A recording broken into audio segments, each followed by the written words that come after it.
Alrighty, yo, what is going on, everybody? It's your boy, Mr. DDG94, back with another reaction video. Today we finna react to Crown Jewel 2024.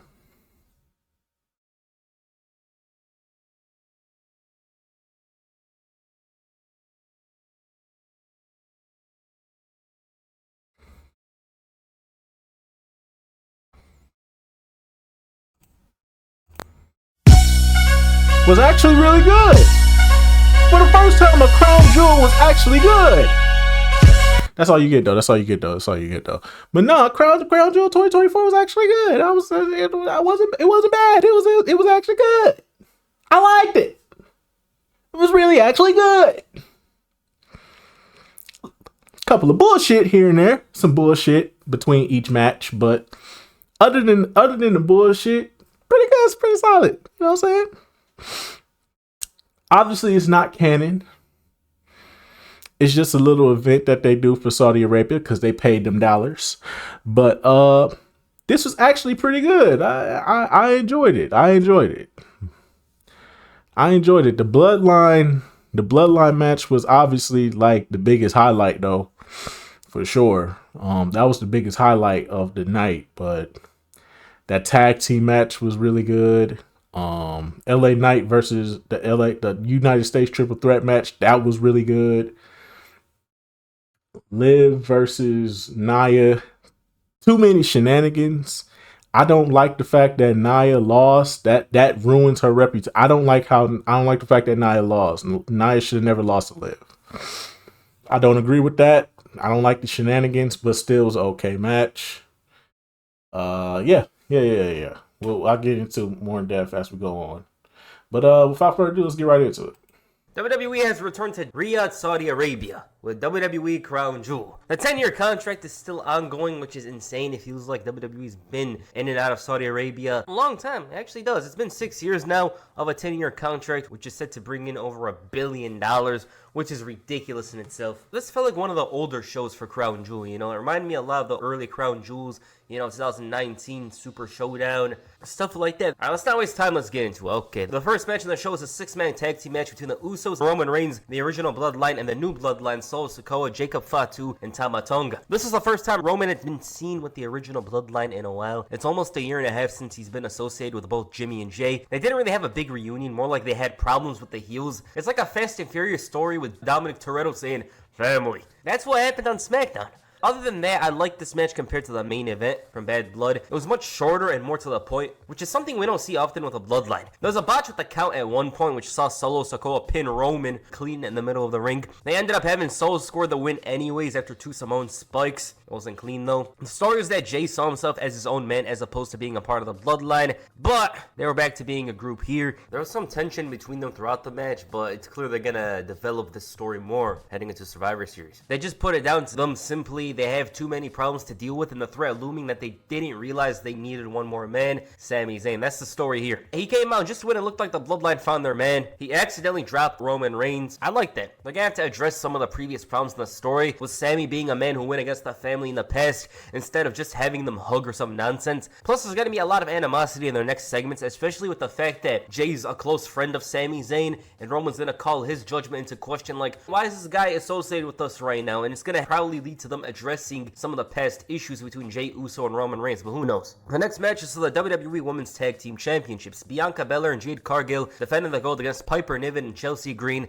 Jakara Jackson and Lash Legend, and Damage Control, Io Sky and Kairi Sane. This match was very surprising. It's probably the biggest surprise of the show for me because it was all-out stuff here. We don't usually get exciting women's title matches like this on the shows. The women's tag team title matches, I just wanted to mention. I actually don't remember the last time a tag title match this good. Wonderful stuff here. There were some botches, but This was really good. This was a really good match. Everybody showed their ass on this one. Everybody showed their ass on this one. And for good match, it's up there with the Bloodline match. I'll probably say this and the Bloodline match was probably the top tier of the show, the highlights of the show for sure. This match was top tier, bro. It was good in spite of it. There was a lot of great high spots involving almost all of the competitors, and I think every one of them did an aerial move here. I did think there was a chance that Bianca and Jade would lose the title, but it wasn't too big of a chance. They retain the titles here, and who knows how things will go for Damage Control. The reason why I mentioned them as opposed to the other teams is that it feels like they're going to go their separate ways probably. There's not much for them to achieve, especially because of the fact that they didn't reclaim the titles here. We'll see, but I like this match. It was solid stuff here, and one of the things I liked about it was how surprisingly good it was. Not because of the potential of the match. It's just like these women tag team matches, they just don't reach their full potential at all.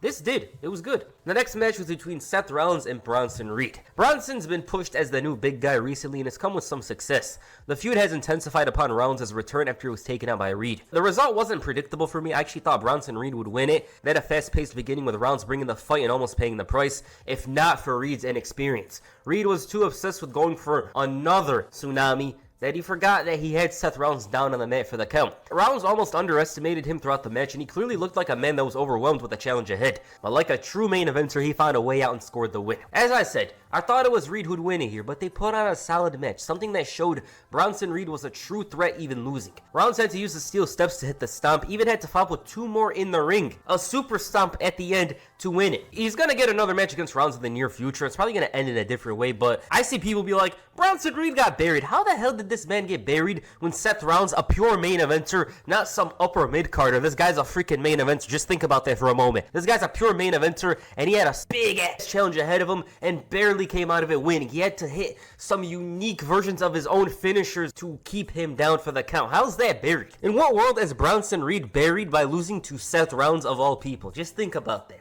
That does not make sense at all. These guys went out there and had all the time to put on something good. New solid stuff here. I agree, but Bronson Reed should have still won. It don't matter what you say, bro. Bronson Reed should have still won this match. I don't care. Bronson Reed should have won this match. I think Bronson Reed's probably going to get more TV time in the near future, especially seeing how this one went. The next match was the Women's Crown Jewel Championship. Because you don't build somebody up as a threat just for them to lose. Crown Jewel is not canon. But it can be canon for some wrestlers. Getting a victory at Crown Jewel, that would just give them the win. We don't have to let the face win every match, bro. The face should lose. That's the purpose of it. When the face loses the match, it makes it more challenging because it makes the heel more of a threat. This is not a chicken shit heel. This ain't a scumbag heel we're dealing with here. This is a heel. This is a dominant heel. This is a heel that's set out for destruction. You have to actually bring your A game against this guy. Now, granted, Seth Rollins brought his A game, but at the same time, it's like, put Bronson Reed over right here. Let him get over. Let the crowd invest into him. So now we can start getting the ball rolling. Because if he beats Seth, there's no telling where we can go with this now. Now we can start moving him up the ladder now. Now we can start putting him in matches with fucking Jey Uso and Bronson Braun Bronson Braun and Braun. We put him in there with Braun for the Intercontinental title. We could put him in Intercontinental matches. Put him in a triple threat match.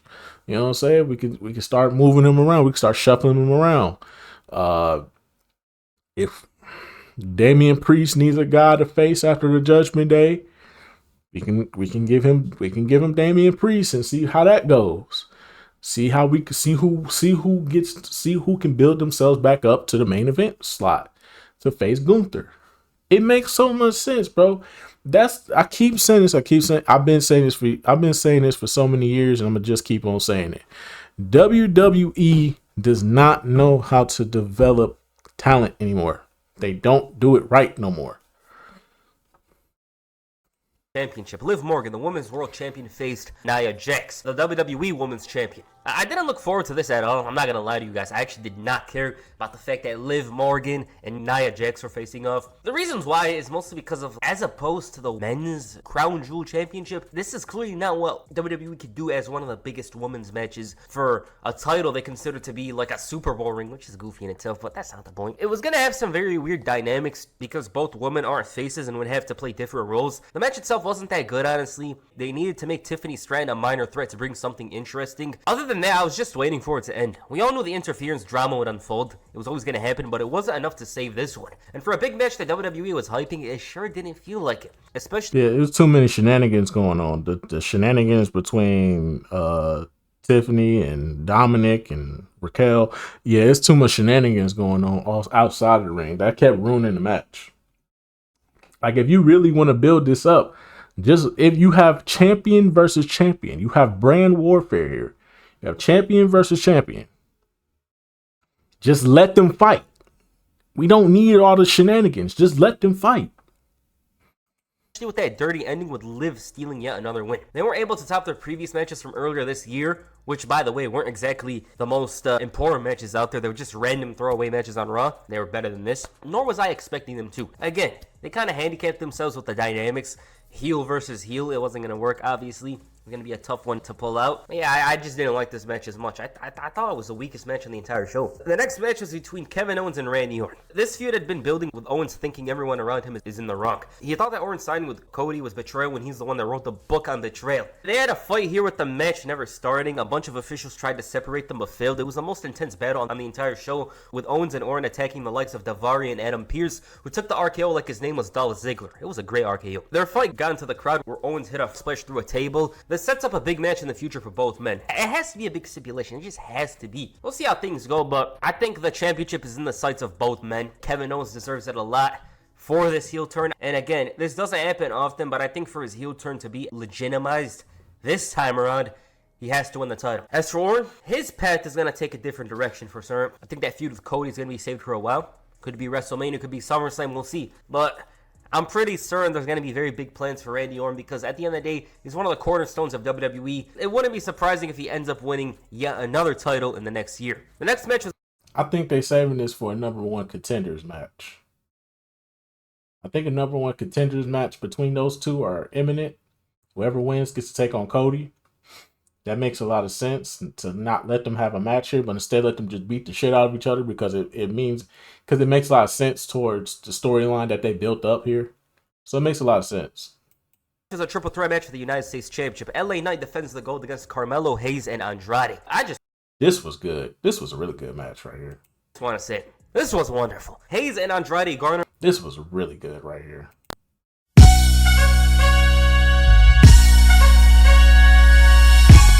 Yeah, this was really good right here. I fuck with this one.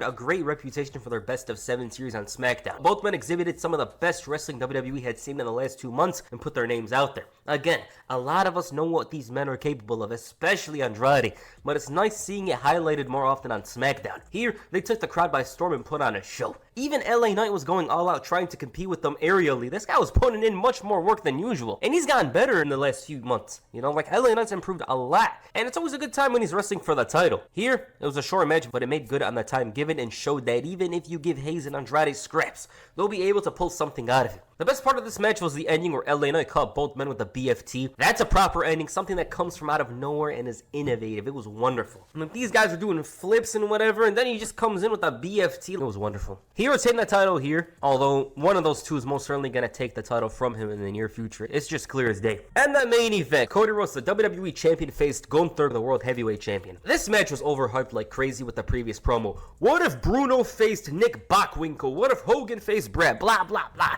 Oh my god, this is not WrestleMania. It's just like Crown Jewel isn't exactly one of the bigger pay-per-views. They obviously try to hype it up because they're getting paid a lot of money from it. I didn't like that because they were trying to make this Crown Jewel title a big deal when it's just what they call a Super Cup match in soccer. I know it's football, don't comment that, please. Basically, a Super Cup game is a tin pot trophy. It doesn't really matter much, but these... Pretty much like the in-season tournament in the NBA. So this is what this is. This is an in-season tournament. Fuck an in-season tournament. These two are facing off, so it was always going to be big. It's just WWE tried to justify it on the level of some super match that was going to be historic. If it's going to be historic, it's because of the match quality. These two are masters of the ring, so it was never going to be bad. If it did end up disappointing, I was going to blame the promo from before the match. With that said, these two know what they were doing, and it was clearly effortlessly. I'm not going to sound vague like my name's LeBron James, but let me explain. Gunther had a strong strategy on this match based on his previous victories. His victories involved the sleeper hold, a move that took out Damian Priest and Randy Orton. His approach was effective throughout this one, but he wasn't pragmatic. He had a great performance here, but didn't figure that Cody Rhodes would have a trick up his sleeve to counter his tactics. The crowd was really into this one, and why wouldn't they be? These two had the greatest year of anyone in WWE. It's the big time, the main event. Cody was fighting from under with this tough challenge in front of him. Cody's victory came from a slight mistake from Gunther, who was overthinking the sleeper hold, and even though he lost, a man that says he's the representation of class and honor, a quality that's often forgotten and ignored, at least from Gunther's perspective. He doesn't see people respect the squared circle. He made good on his honor and class, and he shook Cody's hand. Respectable moment there. We all know Gunther's a heel, but at the end of the day, he's still a sportsman, which I like to see. You know, it's very different. It gives him some kind of unusual dynamics because every time a heel has to be bad, he has to cheat, he has to do this. Cody is obviously the Crown Jewel champion now. He won the Crown Jewel championship. Good match. Great match. Actually, great match. I do think they could have reached their potential. I think it could have been a little better, but my favorite of the night for certain. I do wish this match happened with a proper build. Something about one of their titles, not the Crown Jewel championship. Alright, that's Crown Jewel 2024. This event wasn't that good. Don't let the review fool you. This event wasn't that good. If you missed it, I'd be like, just watch the main event. Literally. That's all I'd say. I disagree. This was actually good. This was the first time that they went to Saudi Arabia and actually gave us a good show. They actually gave us a good show for the first time in a long time. They actually gave us a good show. I'm gotta give props for props to do. Not a great show. Not an excellent show. Not a yo, you gotta watch this again type show. No, absolutely not. Absolutely not. But good show. A solid B. I give this show a solid B. A solid B. The basically the title matches, the Crown Jewel matches,